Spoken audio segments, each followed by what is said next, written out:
The month of May is not only dedicated to our Blessed Mother, but it is also Foster Care Awareness Month.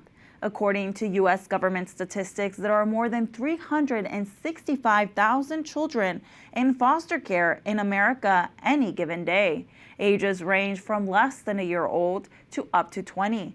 Most of them had to enter the foster care system due to parental neglect or drug abuse.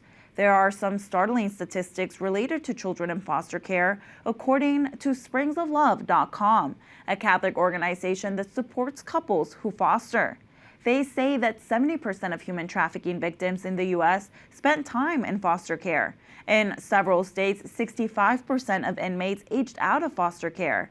Springs of Love also says that 71% of young women become pregnant within 1 year of aging out of foster care, and many 18 to 24-year-olds who were in foster care experience homelessness.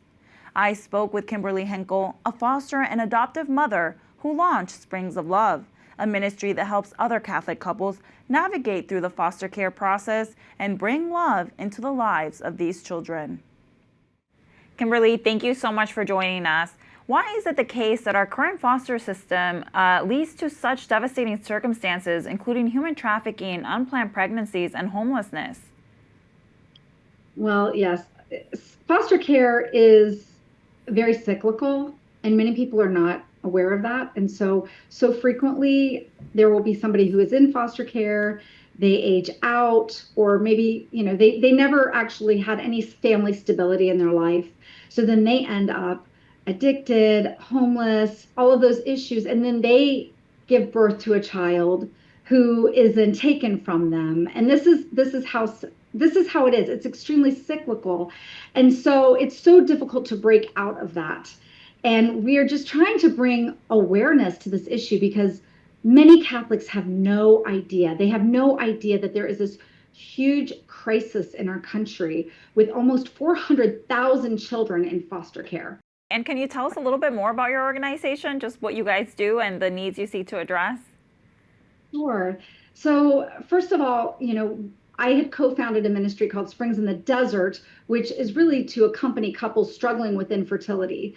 And then as my husband and I, our journey, as we continued down the path, as we started fostering and adopting, we just saw this need. So we started a sister ministry called Springs of Love. And we are trying to, number one, raise awareness. Because like I said, so many Catholics have no idea. And so we're raising awareness. We're going into parishes. We have a video series that's actually on EWTN On Demand.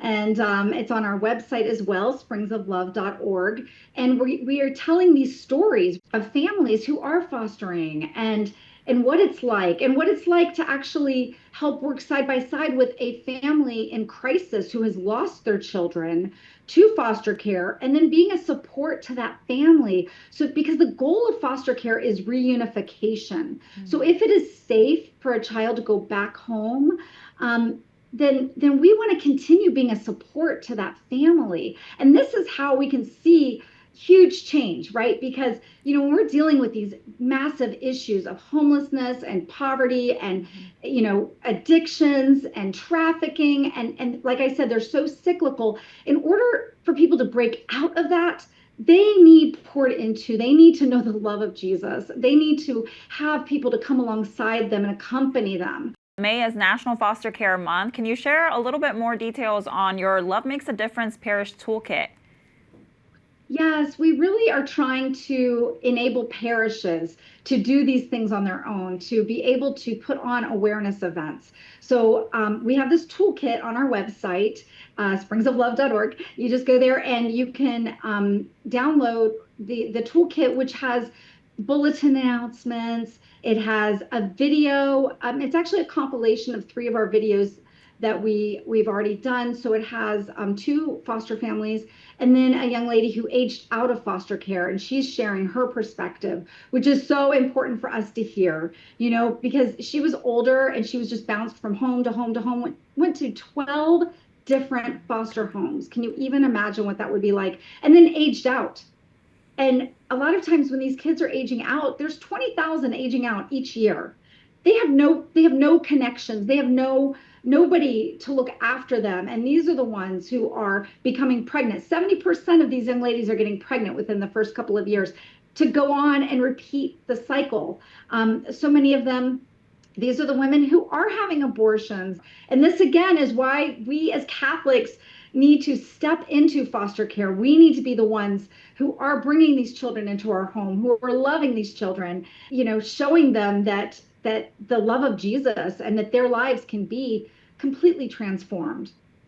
Now, Kimberly, fostering and adoption touches on heavy crosses that are difficult to bear, such as complex family structures, grief, and at times there are sometimes questions of violence, sexual abuse, or addiction. How is the church uniquely positioned to speak to these wounds and hardships?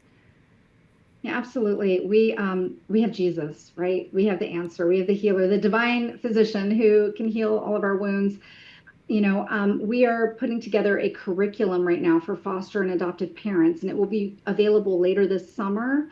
And this curriculum addresses all of these issues because I think, as a pro-life, people, sometimes we can focus on the joy of adoption, but we don't want to look at sort of the harder aspects of it.